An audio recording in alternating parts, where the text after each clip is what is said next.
여자의 후손, 마지막 여자의 후손, 복수의 개념으로서 하나님의 백성들의 그 사명에 대해서 좀 예언과 사명에 대해서 생각을 좀 해보도록 하겠습니다. 그 그리스도의 성육신은 이 구속의 경륜에 있어서 가장 핵심입니다. 이 구속의 경륜의 핵심에 대해서 우리가 잘 알아야 되는데, 지금 현재 우리의 이 마지막 여자의 남은 자손들이 중요하게 여겨야 될 한 점을 좀 말씀드리는데, 예수님께서 그 많은 그 인성으로 오셔서 그 사단의 그 수많은 미혹에서 승리할 수 있었던 것은 절대적인 말씀에 대한 신뢰입니다. 예수님께서는 사단이 수만 가지의 유혹을 가져왔지만 오직 승리의 방법은 뭐였습니까? 기록되었을 때. 예수님은 오직 기록되었을 때. 이것이 그리스도가 승리할 수 있는 유일의 방법이었습니다. 여러분, 예수님은 인성을 가지고 오실 때에 전능하신 속성, 그 다음에 전지한 속성을 어떻게 했습니까? 그것을 사용하면 안 됩니다. 그 신성을 예수님 자신이 사용한다면 인간의 모본이 결코 되실 수가 없었기 때문에 그것은 사용하면 안 됩니다. 그런데 사단은 끈질기게 그것을 예수님이 사용하도록 그렇게 유혹을 했습니다. 그래서 예수님을 항상 시험하실 때 하는 말이, 서두에 있는 말이 내가 하나님의 아들이거든, 이 말입니다. 네가 하나님의 아들이라는 신성의 표적을 나에게 보여달라. 그러면 내가 믿겠다. 참 이게 아주 집요하게 사단은 그것을 주장을 해왔습니다. 그런데 예수님께서는 광야에서 40일 동안 금식 후에 떡을 돌덩이를 떡이 되어서 먹으라고 할 때도 예수님께서 뭐라고 했어요? 기록하였으되 사람이 떡으로만 살 것이 아니라 하나님의 입에 나오는 말씀으로 산다. 오직 말씀으로 승리하셨어요. 그렇다면 오늘날 마지막 이 여자의 후손, 정말 이 교회의 여자의 남은 무리가 승리할 수 있는 것도 뭐밖에 없습니까? 말씀입니다. 그런데 예수님께서 승리할 수 있었던 것은 성경입니다. 그때는 구약이겠죠. 예수님께서는 구약 성경을 주로 많이 보셨고, 그러면 우리 이 시대에 우리들에게 주어지는 말씀은 뭐가 포함이 되어야 할까요? 예언의 신이 포함이 되어야 합니다. 여자의 남은 자손의 그 증거가 뭡니까? 요한계시록 12장에 바로 용이 여자에게 분노하여 돌아가서 그 여자의 남은 자손 곧 하나님의 계명을 지키며 예수의 증거를 가진 자들로 더불어서, 이 예수의 증거는 뭐냐? 대언의 영이라고 그랬어요. 대언의 영은 예언의 신이라는 말이에요. 그러니까 이게 증거입니다. 이것이 여자의 남은 자손에게 준 무기입니다. 예언의 신이. 그런데 여러분, 이번 주간에 제가 또 아주 신실한 분에게 또 전화를 받았는데 뭐라 그러냐면은, 재림교회에 아주 오랫동안 믿은 신자들, 장로님들이 이 예언의 신에 대한 확실한 믿음이 결여되어 있는 것을 보게 된다. 그런데 예언의 신을 다 안 믿는 게 아닙니다. 믿는데 절대적으로 모든 말씀을 다 믿어서는 믿을 수는 없다. 참 이게 중요한 이야기인데, 여러분 이걸 잘 생각해 보세요. 우리가 믿는다는 말은, 사랑한다는 말은 99%가 아니고 뭐라 그랬습니까? 100%라고. 믿음도 마찬가지입니다. 믿으면 어떻게 믿습니까? 저 사람 90%는 믿는데 10%는 못 믿겠어. 사실 그거는 믿는 겁니까? 안 믿는 겁니까? 안 믿는 겁니다. 우리가 예언의 신을 90%는 믿는데 10% 정도는 못 믿겠다면 그거 믿는 겁니까? 안 믿는 겁니까? 이게 안 믿는 것이라는 겁니다. 우리가 완전한 믿음, 완전히 믿지 않는 것은 전혀 안 믿는 것보다 사실은 어떤 점에 나은 것이 없어요. 많은 분들이 재림교회에서 요즘 하는 이야기가 뭐냐 하면은 성경으로 돌아가자. 성경으로 돌아가자는 그 말의 의미는 뭡니까? 예언의 신은 이제 참고서 정도로 보고 전적으로 어디로 돌아가야 되느냐? 성경으로 돌아가. 이것은 예언의 신을 불신하기 위한 하나의 뭡니까? 구실이에요. 예언의 신을 믿지 않으려고 하는 구실입니다. 그래서 성경은 잘 믿는 것 같아요. 근데 사실은 그분은 뭐도 안 믿는 겁니까? 성경 안 믿는 겁니다. 여러분, 성경과 예언의 신이 이거 믿을 수 없다고 하는 것은 일치하지 않다고 하는 않는 점이 있다는 것이죠. 이제 이런 하나의 그 전제 조건 하에서 성경으로 돌아가자는 겁니다.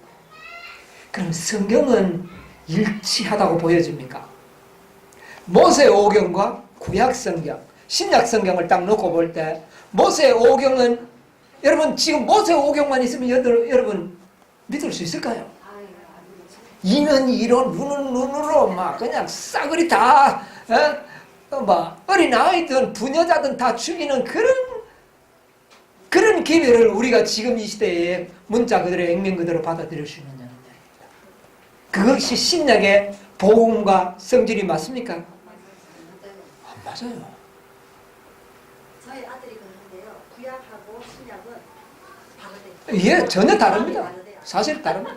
다른데 공의와 자비의 그 어떤 하나님의 속성을 잘 조화시킬 때 그것을 어떻게 됩니까? 딱 맞아 들어가는 거죠. 맞아 들어갑니다. 하나님의 구원의 그 성품의 두 속성, 공의와 자비를. 구약에는 자비를 공의를 먼저 가르쳤고, 그 다음에 신약에는 자비를 가르치고, 예언의 신은 자비와 공의를 다 조화를 시키고, 이렇게 돼 있는 겁니다. 구도가요. 구도가 이렇게 돼 있는데. 그래서 장로님, 제가 이제 그분하고 이제 대화를 하다가 어느 장로님은 좀 어떠냐 하니까 그분이 태움역에 갔대. 이분은 아주 정말 믿음의 아주 용사입니다. 누구 말 땐 참 믿음의 용사예요. 그렇게 신실하던 분이 예언의 신을 아주 그렇게 신뢰하던 분이 태움역에 갔다. 이거 도대체가 이거는 말이 안 되는 이야기를 하는 거예요. 그래서 대부분의 오늘날 재림교회 신자들이 예언의 신의 절대적인 신뢰감이 없어졌다고 하는 겁니다. 안 믿는 게 아니라 신뢰감이 100%가 아니라는 겁니다. 여러분 100% 하나님의 말씀으로 정말 믿는다고 주장하는 사람 한번 찾아보세요. 극히 만나기가 어렵습니다. 재림교회에서. 믿기는 믿는다고 하면서도 100% 성경처럼 이거는 이 시대에 하나님의 백성을 남은 무리에게 주어진 확실한 무기로 받아들이는 사람들은 그렇게 많지 않습니다. 이것이 사단의 기만이라는 거예요. 그런데 여자의 남은 자손은 뭐를 가지고 있더라? 계명을 지키는 것과 그 다음에는 대언의 영, 예수의 증거, 대언의 영을 가지고 있습니다. 영을 가졌다는 것은 책 가지고 있는 것이 아니고 그 말씀을 전적으로 어떻게 한다? 신뢰한다 그 말이다. 이 믿음을 가진 자들이 바로 여자의 남은 자손입니다. 오늘날 많은 사람들이 이런 하나님의 마지막 남은 백성들에게 유일한 증표로 주어진 예언의 신에 대한 절대적인 신뢰감이 떨어져 가고 있는 이 풍조 속에서 지금 재림교인들은 크게 흔들리고 있습니다.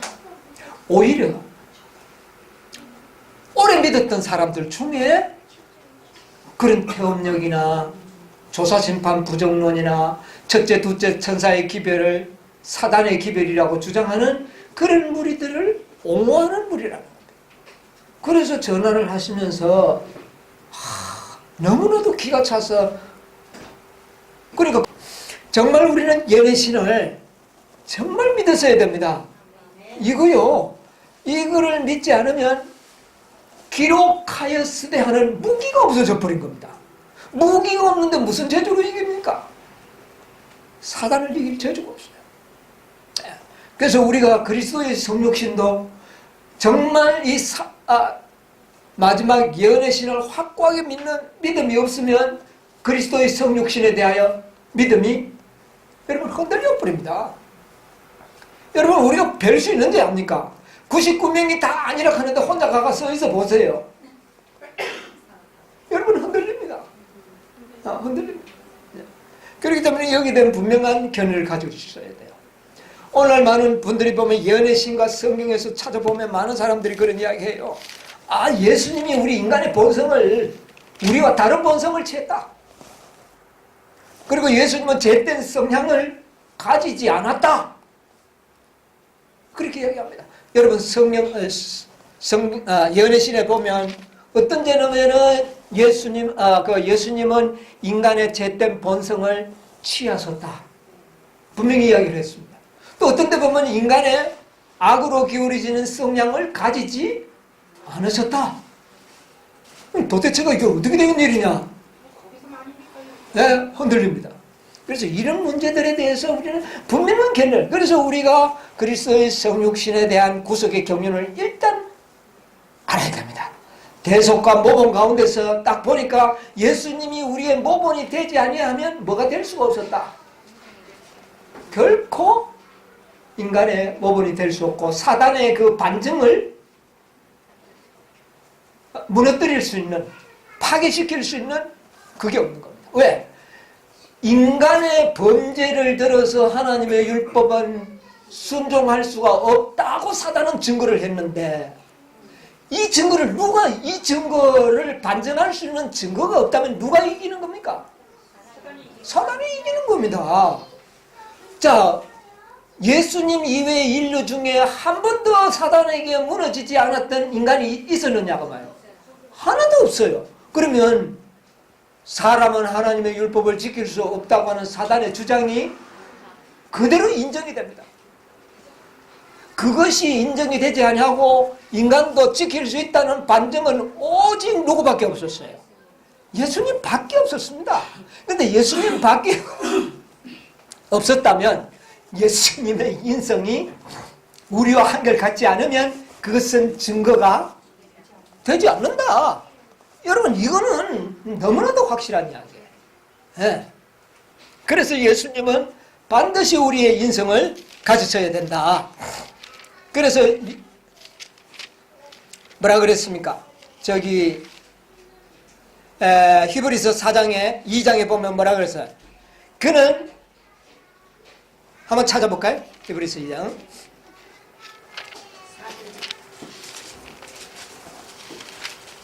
히브리서 2장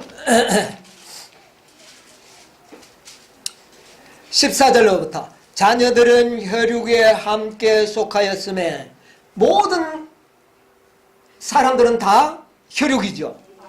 그러니까 그도 당연하다는 겁니다. 이 말을 잘 보세요. 그도 또한 한 모양, 이게 한 모양이니까 모양만 가져왔다는 것이 아니라 같은 방법으로 말입니다.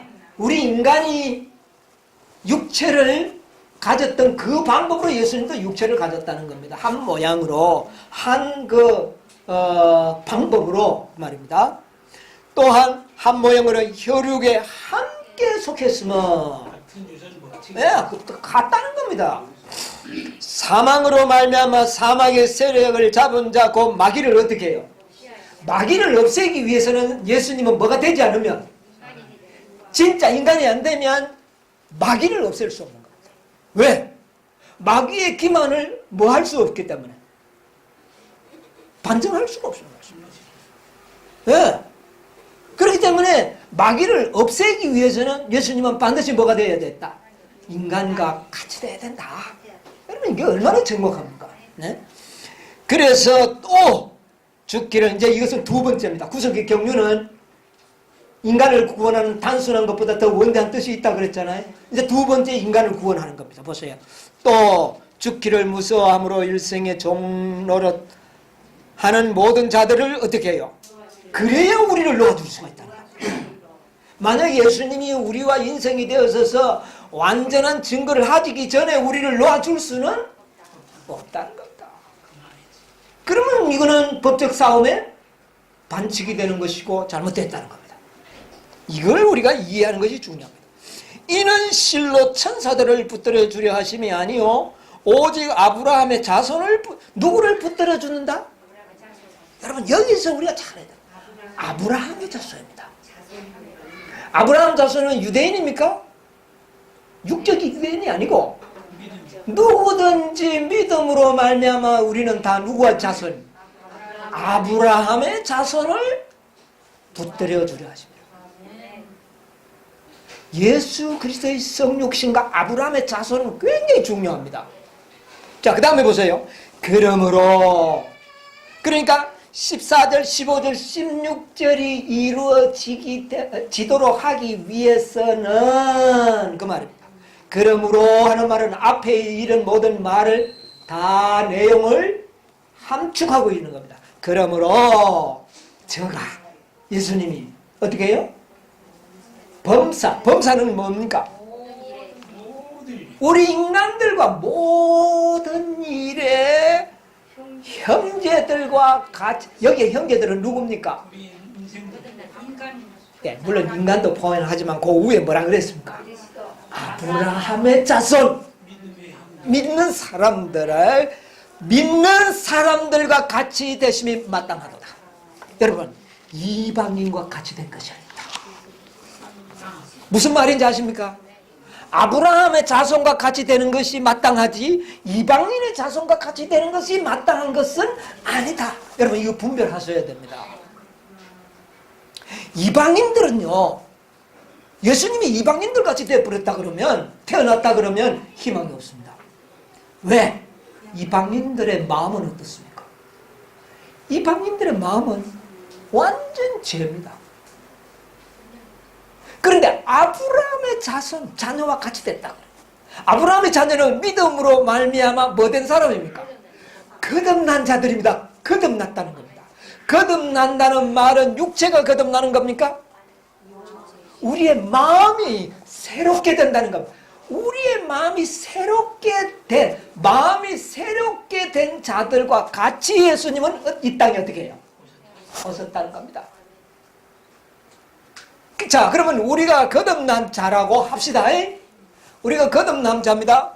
믿지 않는 이방인들과 육체가 다른 건 아니죠. 똑같죠. 그러나 마음은 같습니까? 마음은 같지 않습니다. 그래서 예수님이 이 땅에 오실 때 하나님을 알지 못하는 이방인들처럼 그런 마음을 가지고 오신 것입니다. 예수님은 태어날 때에 우리는 태어날 때 악한 마음 그 자체를 가지고 태어납니다. 왜? 그것은 유전인자를 통하여 예수님도 그 속성은 있지만은 그는 거듭난 상태로 오셨다는 겁니다.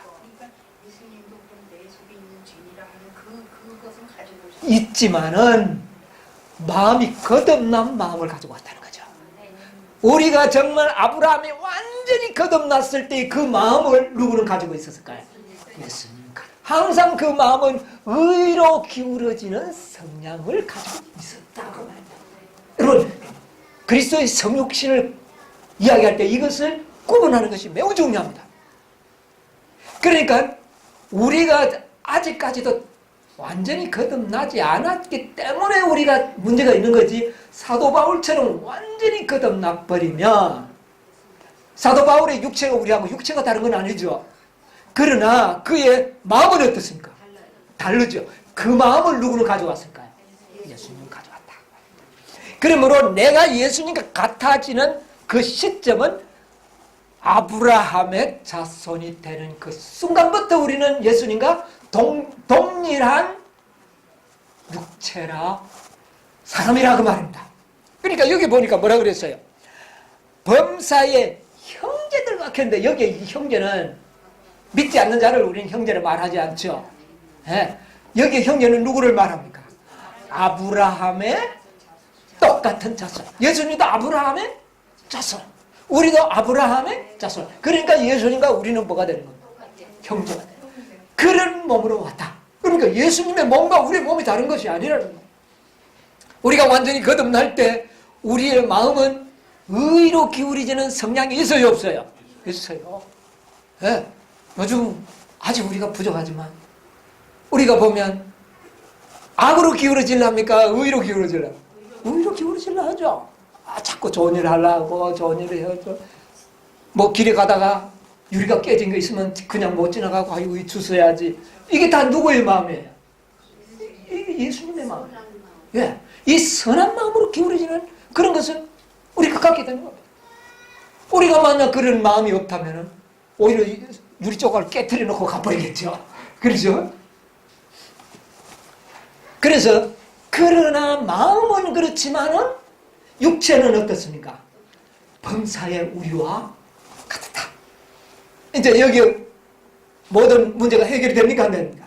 해당하죠. 근데 여기에서 우리는 자꾸 아브라함의 자손과 비교하지 않고 우리가 거듭나지 않았을 때 그때 상태와 예수님을 자꾸 견줍니다. 그러니까 예수님이 그렇다면 그거 예수님도 구세주가 필요한 게 아니냐. 그렇게 되죠. 아닙니다. 여기서 다루는 것은 예수님은 거듭난 마음. 그래서 너희 안에 이 뭐를 품으라. 예수님의 마음은 우리 인간들이 거듭나기 전에 있었던 그런 마음을 예수님은 가진 적이 없습니다. 그거는 가진 적이 없어요. 그러나 죄의 속성은 취하셨습니다. 뭔 말인지 아시죠? 우리가 거듭났지만 죄의 속성은 아직 우리의 몸속에 있어요, 없어요? 있어요. 그래서 예수님도 조금만이라도 사단의 어떤 유혹을 받아들인다면 그 속성이 어떻게 될까요? 살아나고 말 한마디라도 실수한다면 그때부터는 자기도 죄를 가진 자가 되어버립니다. 가진 자와 취한 자는 다른 겁니다.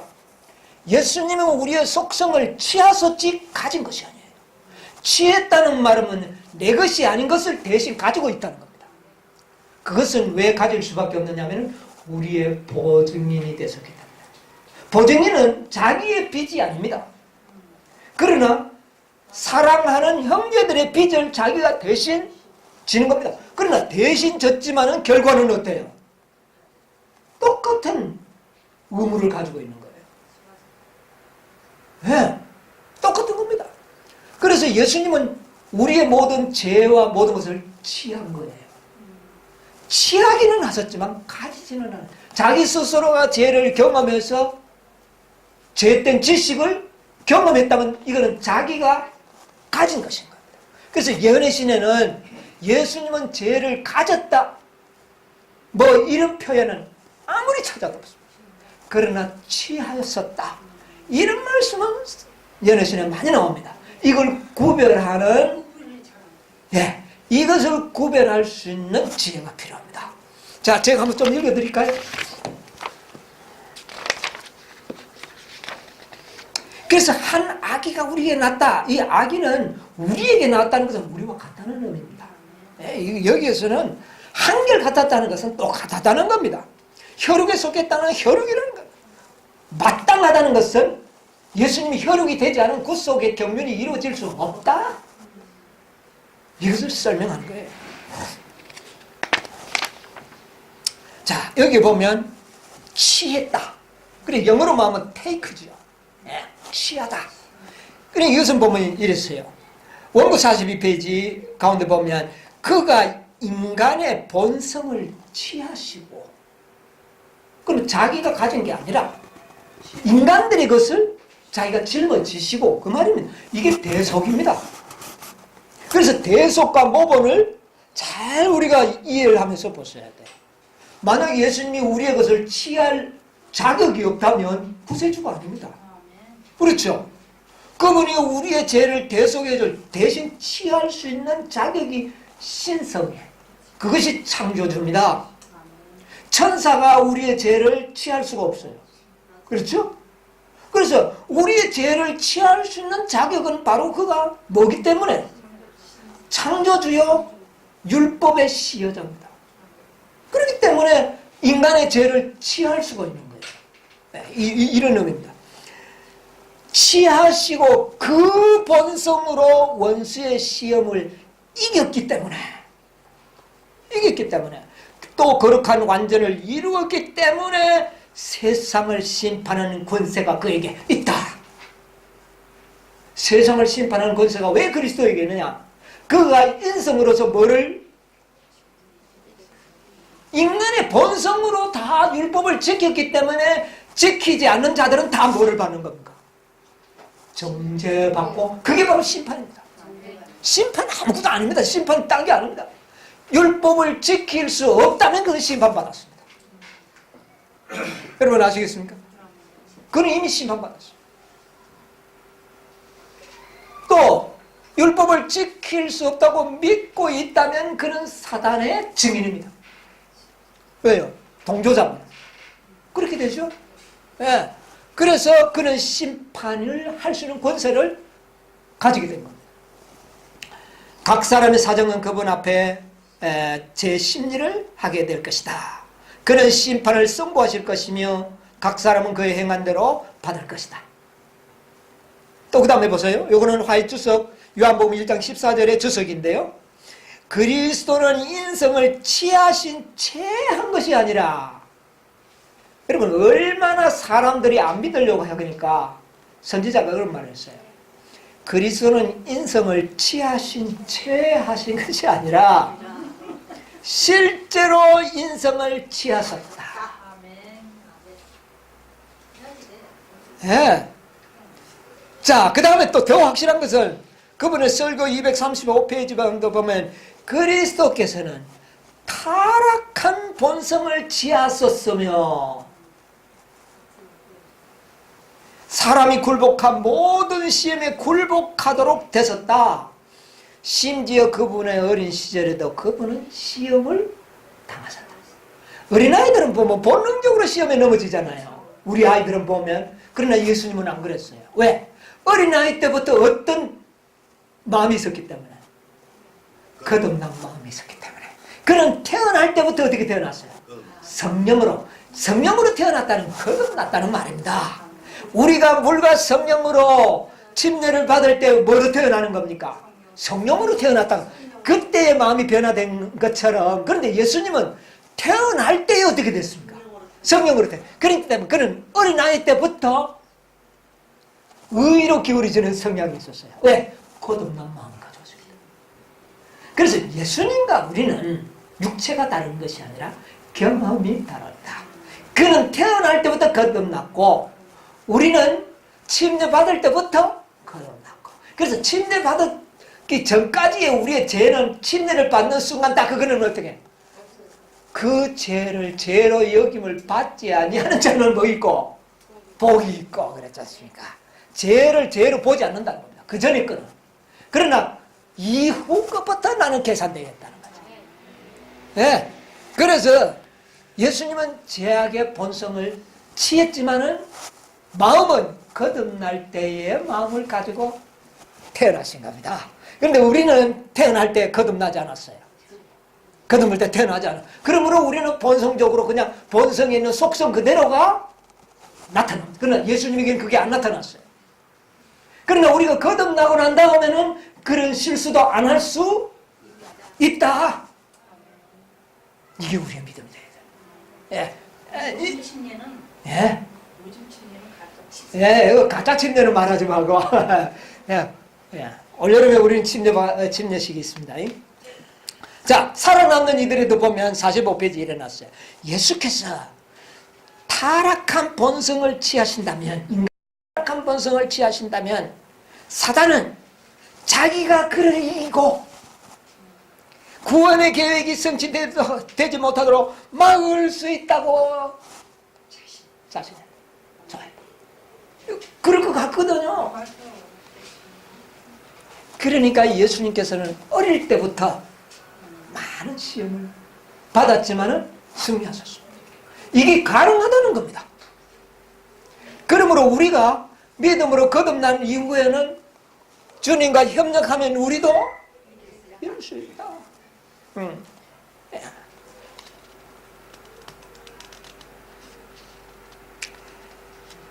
자언문이 16페이지 성경 메아리 1892년 11월 1일자에 보면 이런 말씀.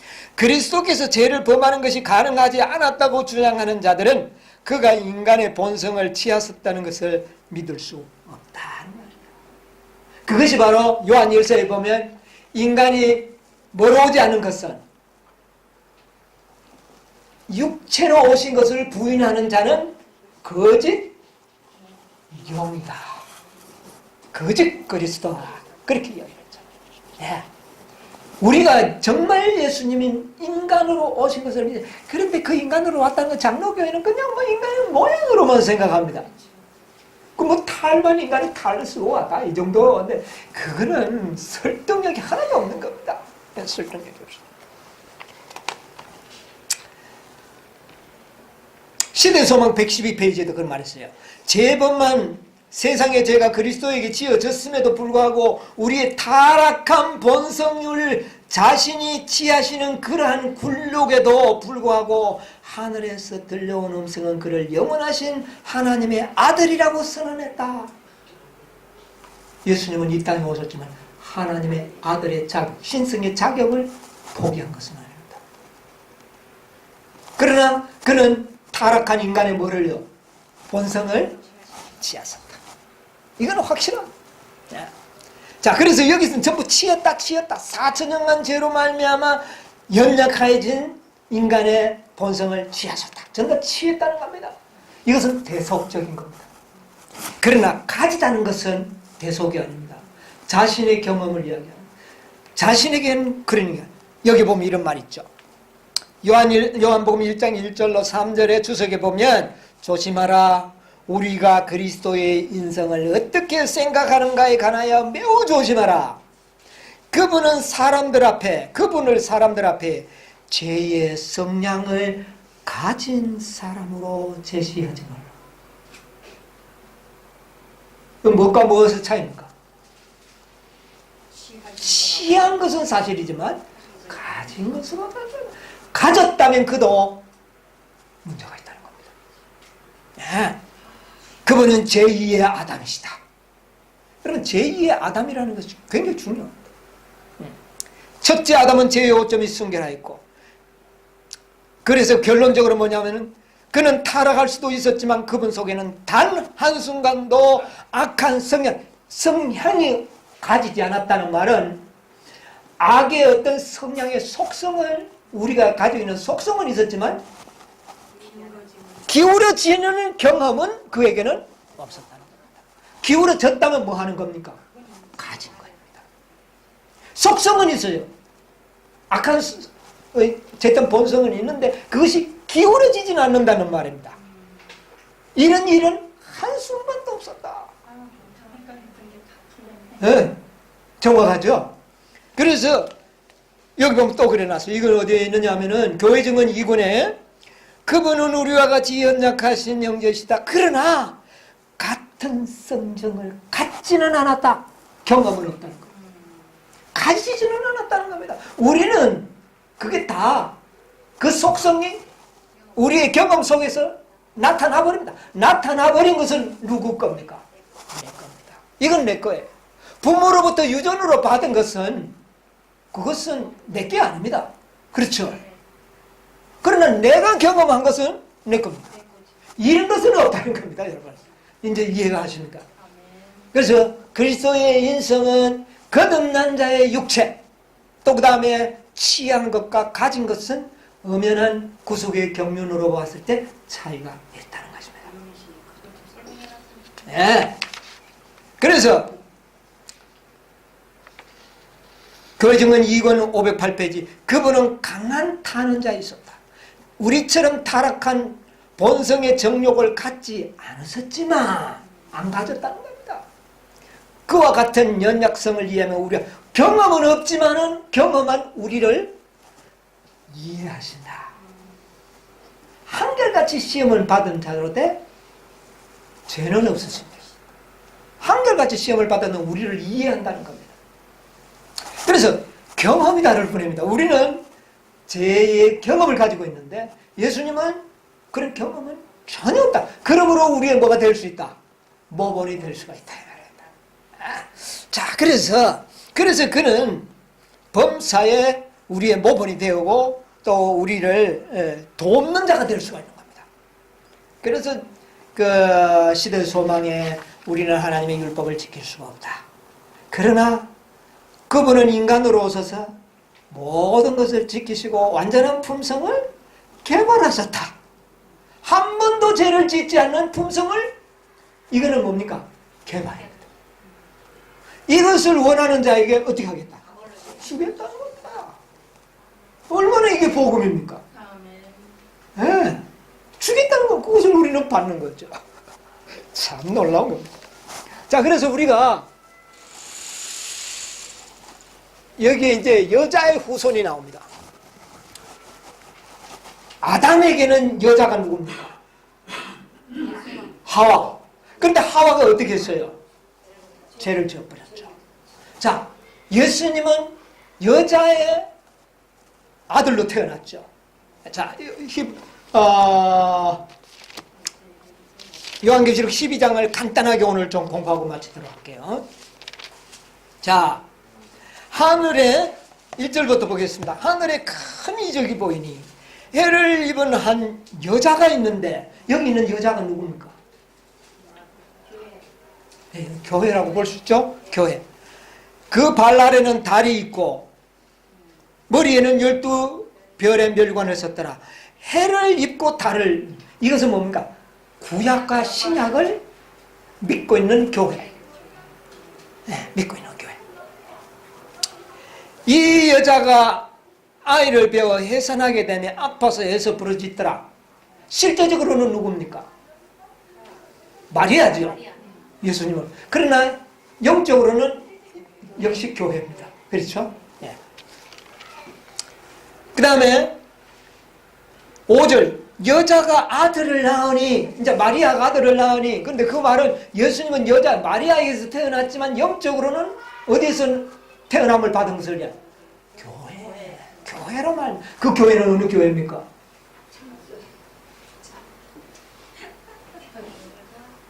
그 아들을 낳은 교회. 만국을 철장으로 다스릴 아들을 낳은 이 여자는 마리아인데 그게 뭐라고요? 교회. 그럼 그 교회가 어느 교회입니까?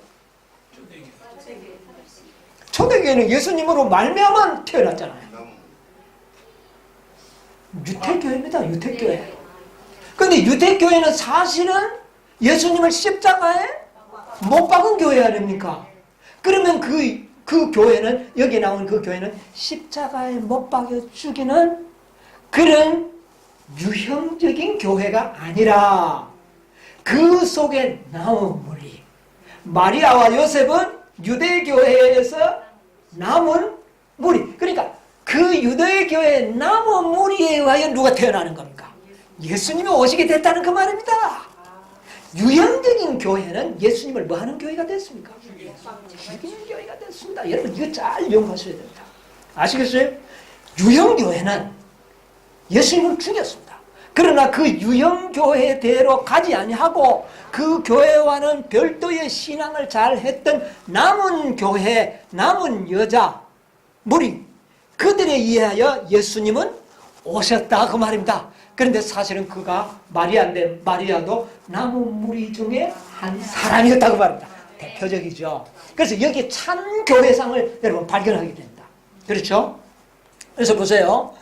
6절 그 여자가 광야로 도망하며, 이제 여기 이 여자는 이거는 이제 에베소 교회에서 남은 무리가 나와가지고 핍박받을 때 저 알프스 산으로 도망갔던 남은 무리들. 유형교회는 누굽니까?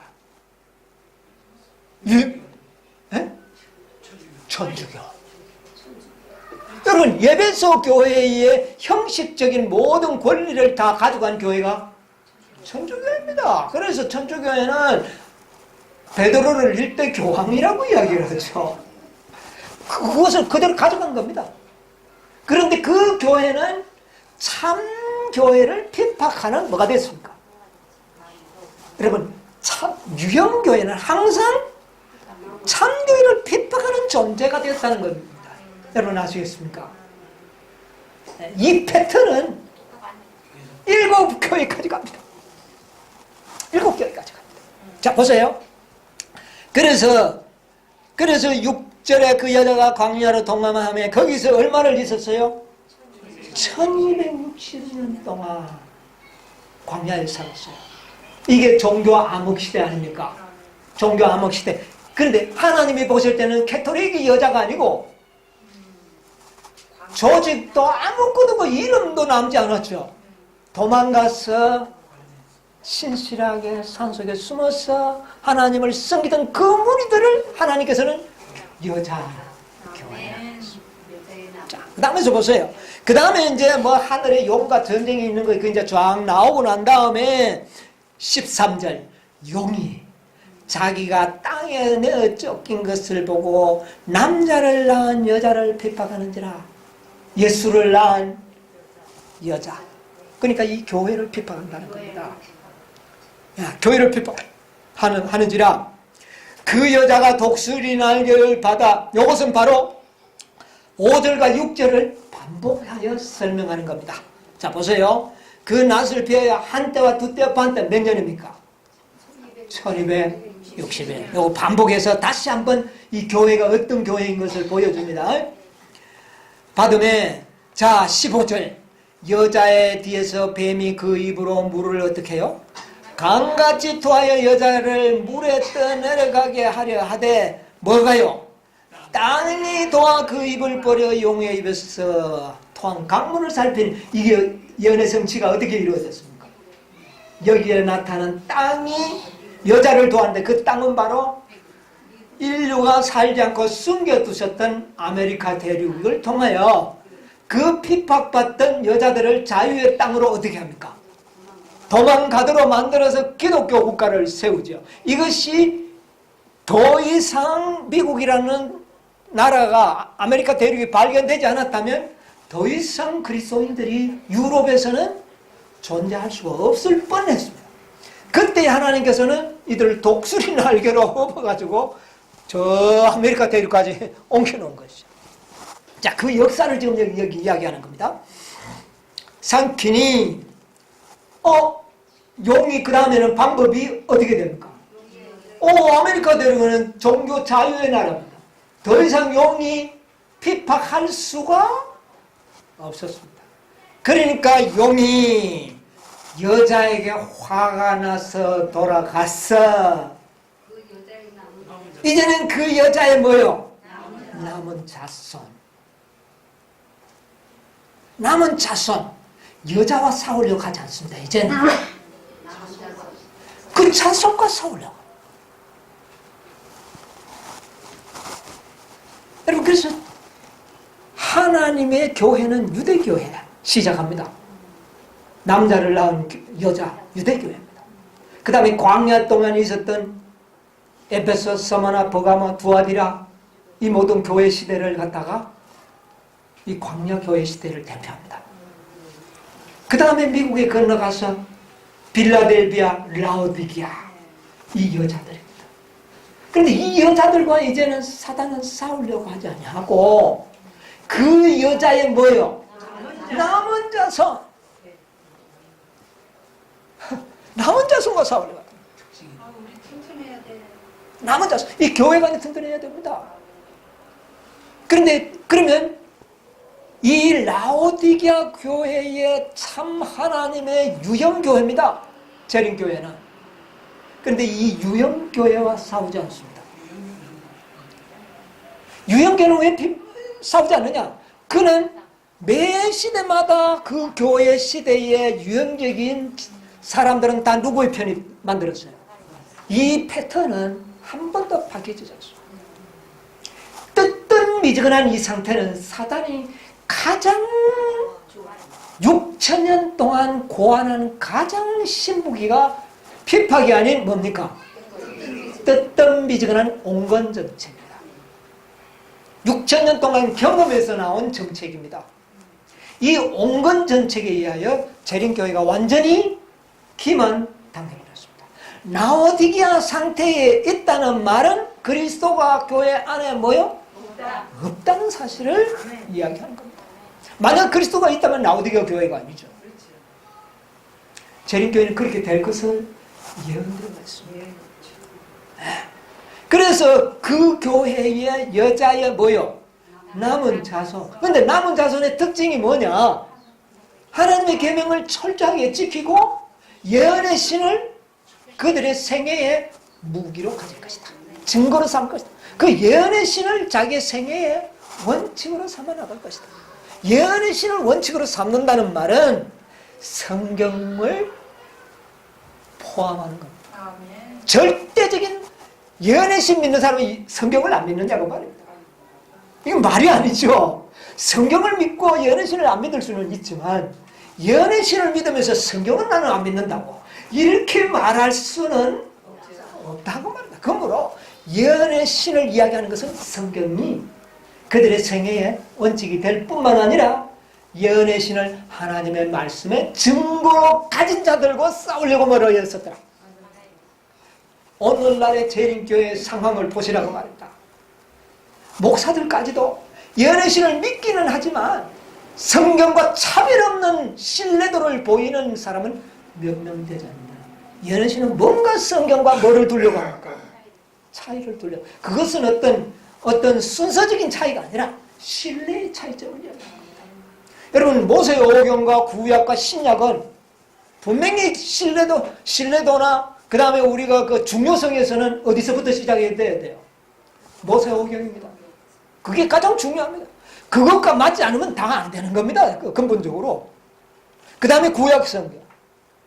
그 다음에 신약성경. 신약성경보다는 이 구약성경이 먼저 중요성을 둬야 돼요. 예언의 신보다는 성경. 그러나 신약이 구약성경을 증명을 하고 있지 않습니까? 그래서 오히려 구약은 달과 같은 존재예요. 신약이 태양이거든요. 마찬가지로 예언의 신이 온 땅을 환하게 하는 광명으로 우리에게 빛을 주죠. 이렇게 믿는 백성이 될 것이라는 겁니다. 그래서 궁극적으로는 유형적인 조직을 가진 유형교회는 언제든지 사단에게 기만당하여 하나님의 남은 백성을 핍박하는 그런 대상자가 되었다.